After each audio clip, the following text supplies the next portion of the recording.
প্রবল তুষারঝড়ে অচল মধ্যপ্রাচ্য থেকে ইউরোপের একাংশ। বুধবার বিরল ও ভারী তুষারপাত হয় জেরুজালেমে।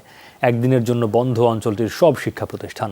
আল-আকস এলাকায় ইসরায়েলি নিরাপত্তা সদস্যদের লক্ষ্য করে বরফের গোলা এবং পাথর নিক্ষেপ করায় গ্রেফতার হয়েছেন ২২ ফিলিস্তিনি।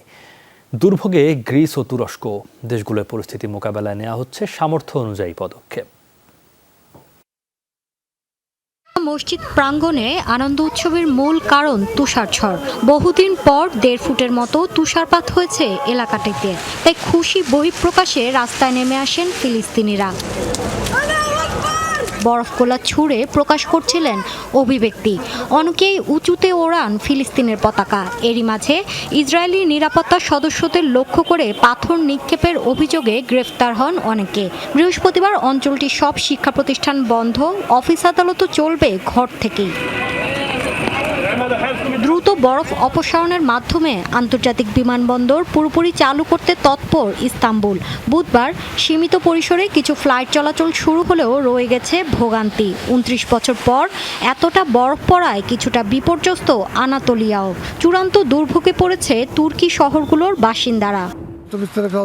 মাঝ রাস্তায় বাস ট্রাকের মতো যানবাহন আটকা, যার কারণে সৃষ্টি হয়েছে তীব্র যানজট। ভারী তুষারপাত আগেও ইস্তাম্বুলে হয়েছে, তবে এতটা দুর্ভোগ এই প্রথম দেখছি।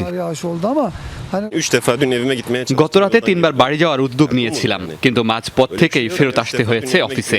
কখনোই এমন সংকটে পড়িনি। সোমবার থেকে বৈরী আবহাওয়ার কবলে গ্রিসের রাজধানী এথেন্স। প্রশাসনিক ঘাটতির কারণে দ্রুত উদ্ধার কাজ চালাতে না পেরে বিব্রত খোদ প্রধানমন্ত্রী। তীব্র তুষার ঝড়ে রাস্তায় ঘন্টার পর ঘন্টা আটকা গ্রিকবাসীর কাছে ক্ষমা চাইছি। এর দায়ভার সম্পূর্ণ সরকারের। আবহাওয়ার পূর্বাভাসে বলা হয়েছে আগামী কয়েকদিন বহাল থাকবে তীব্র তুষারপাত। দুঃখের সাথে জানাচ্ছি, সেই দুর্যোগ মোকাবেলায় আমাদেরও যথেষ্ট প্রস্তুতি নেই। গ্রিক শহরটির উত্তরাঞ্চলে এখনও বহু লোকালয় বিদ্যুৎ বিচ্ছিন্ন। জরুরি উদ্ধারকর্মীদের সাথে কাজে নেমেছেন সেনাবাহিনীও। বিভিন্ন এলাকার বরফ অপসারণ, অসুস্থদের হাসপাতালে পৌঁছে দেয়া এবং ত্রাণ সরবরাহে সেনারা তৎপর।